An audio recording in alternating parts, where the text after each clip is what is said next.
নমস্কাৰ জনাই সকলোকে স্বাগতম জনাইছো মোৰ এই মিনি ব্লগলৈ। আজি মাটিমাহ আৰু শুকান বটিয়া মাছৰ ৰেচিপি এটা আপোনালোকৰ লগত শ্বেয়াৰ কৰিম ভাবিছো। প্ৰথমে মাটিমাহখিনি এনেদৰে বইল হৈ ল'ব দিব।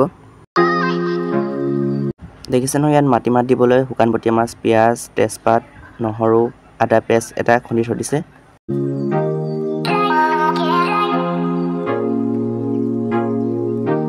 বইল কৰা মাটিমাহখিনি ইয়াত আকৌ ভাজিবৰ বাবে এনেদৰে প্ৰথমে তেল গৰম কৰি লৈছে। তাৰপিছতে তেলত এনেদৰে পিঁয়াজ ঢালি দিছে।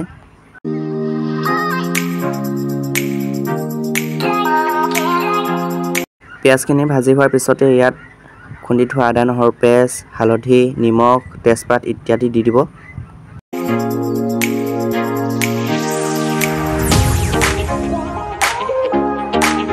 পিঁয়াজখিনি ভালদৰে ভাজি হোৱাৰ পিছতে ইয়াত শুকান বটিয়া মাছ এনেদৰে দি দিছে।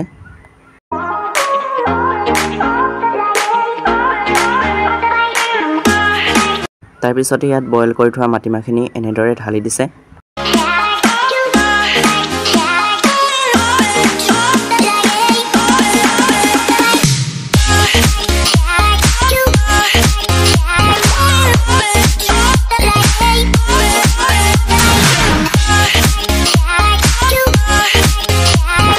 অলপ উতলিব দিয়াৰ পিছতে এনেদৰে অলপ জুই কাঢ়ি কেনে ভালদৰে সিজিব দিব।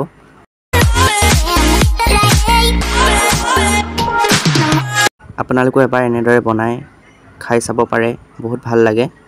আপোনালোকে যদি মোৰ চেনেলত প্ৰথম আহিছে তেন্তে মোৰ চেনেলটো ছাবস্ক্ৰাইব কৰি দিব। আগৰ ভিডিঅ'বোৰত আপোনালোকে ইমান মৰম দিছে, সেইবাবে সকলোকে ধন্যবাদ জনাইছোঁ। দেখিছেনে মাটি দাইলটো ইমান ধুনীয়া কালাৰ উঠিছে। আমাৰ বনোৱা হৈ গ'ল। আজিৰ ভিডিঅ'টো মই ইয়াতে সামৰিছোঁ। ধন্যবাদ।